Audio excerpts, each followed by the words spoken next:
BJP जिंदाबाद जिंदाबाद। हमारी मांगे पूरी करो, हमारी मांगे पूरी करो। एजेंट एसोसिएशन जिंदाबाद जिंदाबाद। सभी दर्शकों को आज हम खड़े हुए हैं सितारगंज LIC के अंदर, और यहाँ पर LIC के जितने भी एडवाइजर्स हैं उन्होंने एक धरना प्रदर्शन कर रखा है, जिसमें खास तौर से कुछ अपनी मांगे रख रखी हैं। तो जो मांगे हैं इनकी, उन मांगों के बारे में आज हम जानकारी लेते हैं। हमारे साथ यहाँ रतनलाल गुप्ता जी, जो कि बहुत पुराने एडवाइज़र हैं इस LIC के, इनसे जानकारी लेते हैं कि मामला क्या है और क्यों आए धरना प्रदर्शन किया गया है। तो लाला जी, आपका स्वागत है पब्लिक लाइव न्यूज़ चैनल के अंदर। आपकी जो भी डिमांड है वो हम जानकारी चाहते हैं कि क्या क्या आपकी मांगे हैं, क्या डिमांड है। देखिए, LIC को, भारतीय जीवन बीमा निगम को अभिकर्ताओं ने अपने खून पसीने से सींच करके आज इस मुकाम तक पहुँचाया है कि देश में सबसे बड़ी भारतीय जीवन बीमा निगम सबसे बड़ी और उसका जो है आज जितने भी विभागों के कार्य चल रहे हैं, चाहे वो जो है वाटर का हो, बिजली का हो, विद्युत का, सड़क का, परिवहन का, ऐसा कोई विभाग नहीं है जिसमें कि भारतीय जीवन बीमा निगम का पैसा ना लगे। तो आज अभिकर्ताओं के ऊपर जब प्रहार करने की बात आई तो अभिकर्ताओं की ये मांग है, एक तो अभिकर्ताओं को मेहनताना जो दिया जा रहा है उसमें किसी प्रकार का जो है कटौती नहीं है, क्योंकि बाबा आदम के ज़माने से जो मिल रहा था आज भी इतनी महंगाई बढ़ने के बाद जहाँ स्टाफ के वेतन 6-6 गुना 8-8 गुना हो चुके हैं, अभिकर्ता को वही मिल रहा है। तो उसको भी जो है कम करने की कुछ बातें चल रही है, तो उन्होंने कहा भाई उसमें किसी प्रकार का। दूसरा विषय ये था कि भाई कुछ ये भी अफवाहें आई थी कि शायद बीमा धारक को जो पॉलिसी पहुँच जाता है उसमें भी एजेंट को दिया जाने वाला पेंशन का जो है विवरण छापा जाए। उसका भी विरोध है कि भाई किसी भी तो है गलतफहमी, क्योंकि बहुत से चीज़ें गलतफहमी पैदा हुई, उसने उसको जो ऐसा नहीं किया जाए। तीसरी चीज़ ये आ रही थी कि बहुत से अभिकर्ता जिनका के जो है एजेंसियाँ बंद हो जाती हैं या तो चल रही हैं लेकिन सर्विस नहीं दे पाती, तो ऐसे अभिकर्ताओं की पॉलिसी भी अगर पार्टी के कहने से जो है दूसरे एजेंट को ट्रांसफर कर दिया जाएगी, और उसको नहीं। इसमें भी यही मांग है कि भाई जो है पॉलिसी अगर अभिकर्ता नहीं देता तो अभिकर्ता को ही ये जो है LIC बाध्य करें कि भाई वो अभिकर्ता सर्विस दे, अन्यथा उसके जो है पॉलिसी की अनुमति है। लेकिन सीधा पार्टी के लिखने से या उससे नहीं करना जाए ट्रांसफर। अगर ऐसा होने लगा तो मैं समझता हूँ रोजाना एक स्टाफ का काम और कुछ मिलेगा, ये पिछल है, क्योंकि व्यक्ति एक दूसरे को जानते हैं। लगा भैया जरा सा एक कागज पे साइन कर देना, लिख कर बात कोई। जीवन बीमा निगम इंश्योरेंस सेक्टर में सबसे बड़ा संस्थान है। आज प्राइवेट कंपनियां बहुत सी आई हैं मैदान में, वो थोड़ा पैसा काट जरूर रही है, LIC को नुकसान थोड़ा पीछे हुई है, लेकिन वो आज भी जो है पॉलिसी धारकों को जो है बोनस तक घोषित नहीं कर पाए, उनको मैच्योरिटी या क्लेम वगैरह समय पर नहीं दे पा रहे। तो इसलिए जो है हमारी यही है कि भाई भारतीय जीवन बीमा निगम, आज पुरानी मांगे यही है कि जो कुछ जो है अन्य जो सुविधाएँ मांगे बहुत सी हैं, अब वो फेडरेशन ऊपर चेयरमैन तक पहुँचाती है। तो जैसे मेडिकल क्लेम की है, मेडिकल वगैरह का इंश्योरेंस का अभिकर्ताओं से बहुत काफ़ी पैसा काटा जा रहा है।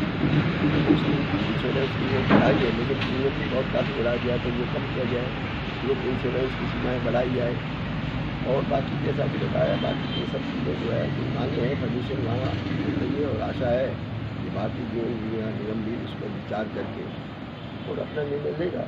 आज इसीलिए जो है फेडरेशन ने समय पर बहुत सी बार ऐसे संघर्ष हुए, इसी कारण आज अभिकर्ताओं को जो क्लब मेंबरशिप या जो भी बेनिफिट मिल रहे हैं, गाड़ी वगैरह जो मिल रहे हैं, वो सब उसी का परिणाम है।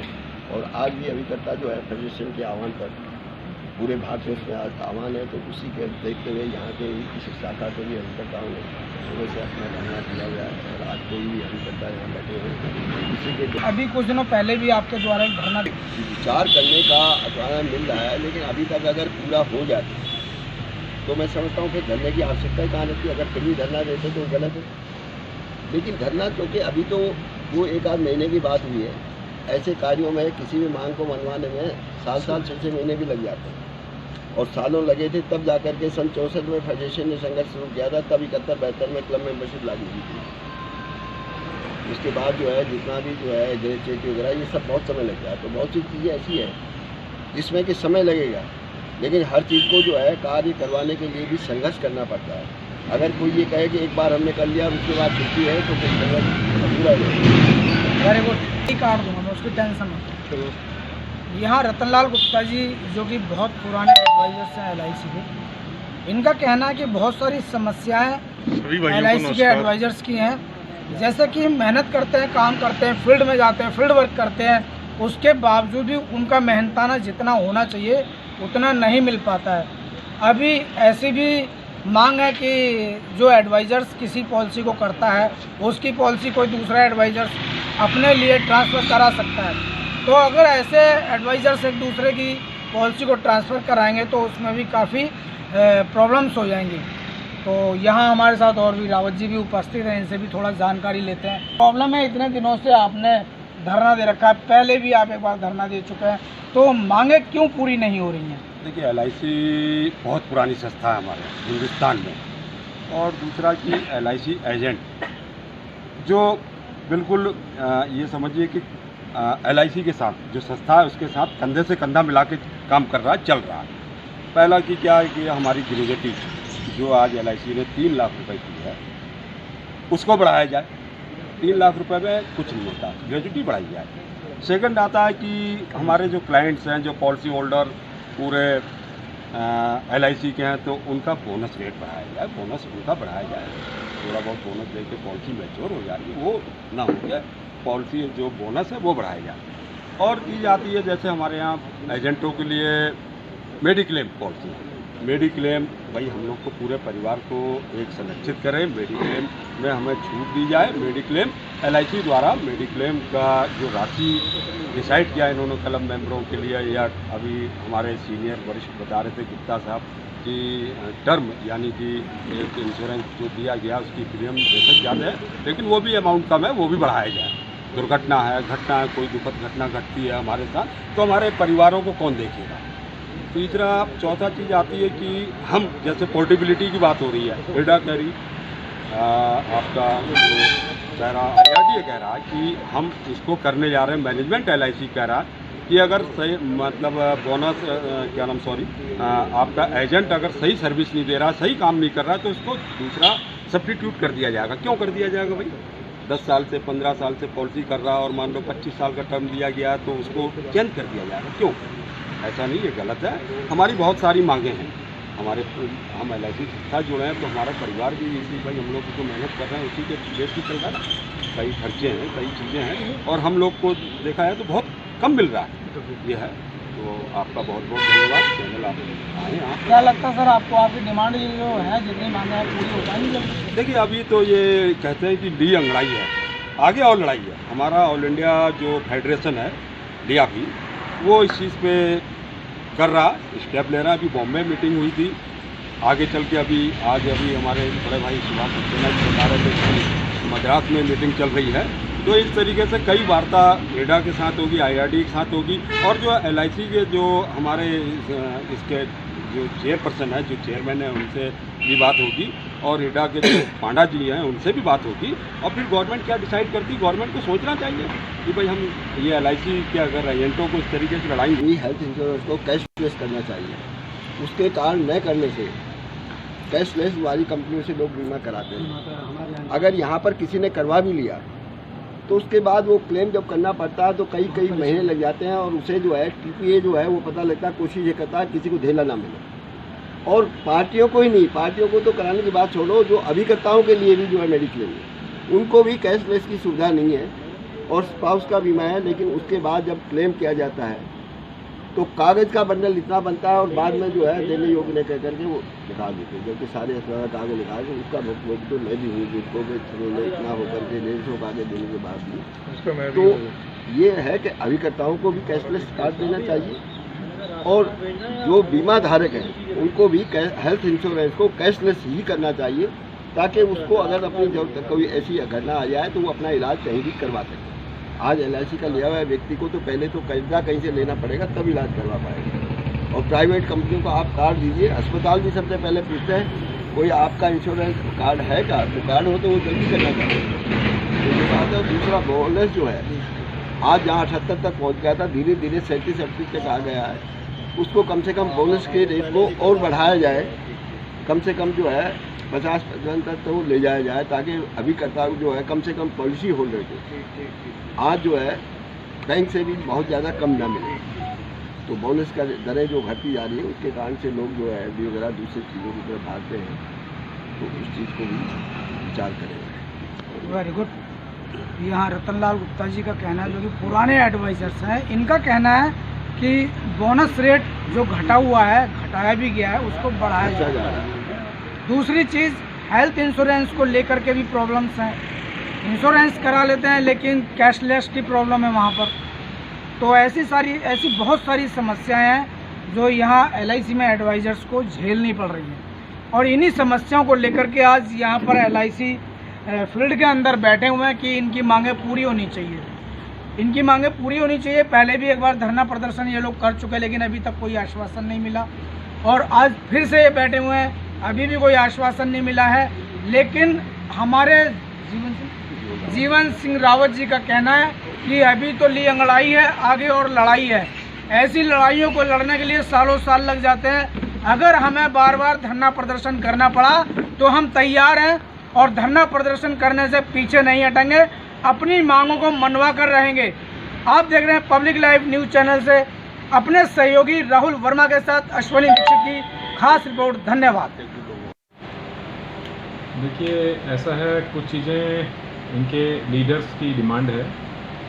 अब उसमें कुछ डिमांड ये है कि कॉरपोरेशन से हैं, कुछ डिमांड सरकार से हैं, कुछ डिमांड IRDA से हैं, और जो इनके इशूज़ हैं कि जैसे कमीशन कम हो रहा है, ऐसा कुछ इशू नहीं है। हमें जो पता चला है कि कमीशन का बाइफरकेशन होने का है, कमीशन कहीं से कम नहीं हो रहा है। उसमें मतलब ये कि पहले साल कमीशन कम करके उनको बाद के सालों में बढ़ा दिया जाए, तो उससे वो तो इसलिए निर्णय लेने की बात है। हालांकि प्रपोजल उसमें अभी फाइनल डिसीजन कहीं से भी नहीं हुआ है, तो वो इस वजह से है कि इससे परसिस्टेंसी जो पॉलिसीज़ का है, जो लगातार कम हो रहे हैं, वो बढ़ेगा।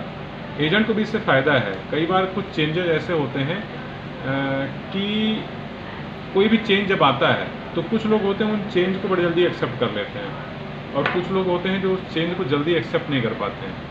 पहले भी जब हमारे यहाँ कंप्यूटराइजेशन हुआ था तो भी विरोध हुआ था, तो कंप्यूटराइजेशन हुआ बाद में, लेकिन अब उससे लोगों को फ़ायदा हुआ। अगर कंप्यूटराइजेशन ना होता तो संस्था नहीं सर्वाइव कर पाती। तो कंपटीशन के दौरान मार्केट की डिमांड के हिसाब से कुछ चीज़ें चेंजेज आते हैं। और जहाँ तक अभिकर्ताओं का सवाल है, मैंने अभिकर्ताओं से बात करी और मेरा व्यक्तिगत भी विचार है कि संस्था किसी प्रकार से कोई ऐसा निर्णय नहीं लेने वाली है, न लेगी, जिससे हमारे अभिकर्ताओं का कोई भी नुकसान हो। क्योंकि निश्चित रूप से ये संस्था, ये इंश्योरेंस इंडस्ट्री इन अभिकर्ताओं की वजह से ही चल रही है। तो हो सकता है कि कुछ डिसीजन ऐसे हों जो आज समझ में ना आ रहे हो, कल सही हो।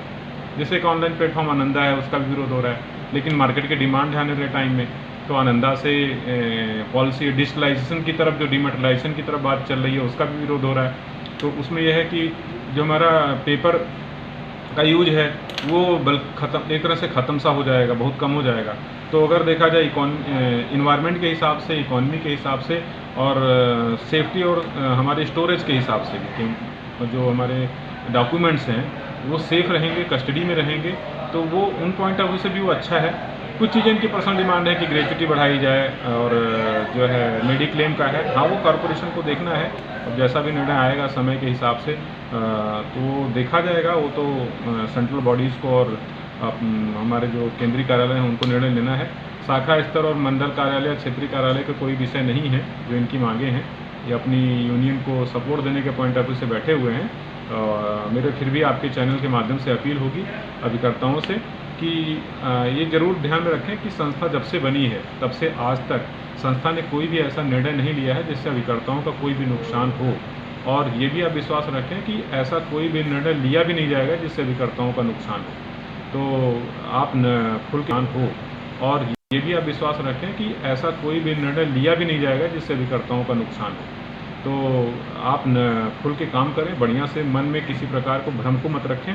और कई बार कुछ खबरें ऐसी होती हैं जो हमारे पास पूरी नहीं होती, और मैं निश्चित रूप से कह सकता हूँ कि 90%, मोर देन 90% अभिकर्ताओं को यही नहीं पता होगा कि क्या मांगे हैं, क्या इशूज़ हैं। बस वो ऊपर से आदेश आया है उनके यूनियन लीडर्स का कि यहाँ बैठना है तो बैठ गए हैं, लेकिन चीज़ों को जानें, आँखों को खोलें, समझें और खुल के काम करें। संस्था कहीं भी ऐसा कोई निर्णय नहीं लेगी जिससे आपका नुकसान हो। और मन में किसी प्रकार के भ्रम को मत रखें, किसी नेगेटिविटी को मत रखें। सकारात्मक रूप से पूरी ऊर्जा के साथ आप काम करें, और ये आपका आय का स्रोत है। और जितने दिन आप अपने मतलब समय ठीक है, आपकी लीडर्स का कॉल है, आपने कॉल का डे यूटिलाइज़ किया, लेकिन देखने में ये भी आया है कि हमारे अभिकर्ता साथी उसकी वजह से एक मनोदशा में चले जा रहे हैं कि कॉल है या ऐसा कुछ होने वाला है, तो जिसकी वजह से अपने कार में उनकी जो एक्टिविटी है वो कहीं ना कहीं कम होती चली जा रही है। देखिए ऐसा मैंने पहले कहा कोई भी चीज़ फाइनल नहीं है, प्रपोजल स्टेज में है सारी चीज़ें, जहाँ तक मेरे को जानकारी है प्रपोजल स्टेज में ऐसा कुछ फाइनल नहीं हुआ है। लेकिन मैं फिर भी ये कहता हूँ कि इसको अगर सकारात्मक रूप से देखा जाए तो इसमें अगर ऐसा होता है, पहली बात तो ऐसा हुआ नहीं है, अगर होता है तो मेरा व्यक्तिगत विचार है ये कि सकारात्मक रूप से अगर देखा जाए तो इसमें कहीं से कोई नुकसान नहीं है। जो अभिकर्ता कस्टमर को अच्छी सर्विस देगा, कस्टमर तो उसी के साथ जुड़ेगा। अब कई सारे अभिकर्ता ऐसा होता है जो 2 साल काम करते हैं और फिर कस्टमर का बीमा भी कर देते हैं, 12 केस करके एजेंसी बचाते हैं, लेकिन कस्टमर को कोई सर्विस नहीं देते हैं। ऐसे कस्टमर, कई बार ग्राहक भी हमसे मिले हैं, ऐसे कस्टमर भी मिले हैं, सर ये हमारा एजेंट हमसे प्रीमियम का रिमाइंड नहीं कराता है, हमसे प्रीमियम नहीं लेता है और हमें खुद ही करना पड़ता है। तो ज़रूर है ऐसे अभिकर्ताओं को एक सबक भी मिलेगा और जो हमारे जो प्रोफेशनल अभिकर्ता हैं, जो अच्छा काम करने वाले हैं, उनको इससे फ़ायदा होना है निश्चित रूप से। एक आध घटनाएं हो सकती हैं कि उसमें नुकसान हो, जहां पर पार्टी लालच में आ सकती है दूसरे के, लेकिन ज़्यादातर केस में जो हमारे प्रोफेशनल अभिकर्ता हैं वो उनको फ़ायदा होगा, जो अच्छा काम करने वाले अभिकर्ता हैं उनको फ़ायदा होगा, और जो लोग कस्टमर को सर्विस अच्छे से नहीं दे रहे हैं उनको नुकसान होगा। ये मेरे व्यक्तिगत, फिर से मैं कहता हूँ, ये मेरे व्यक्तिगत विचार हैं और ये प्रपोजल है, फाइनल नहीं है।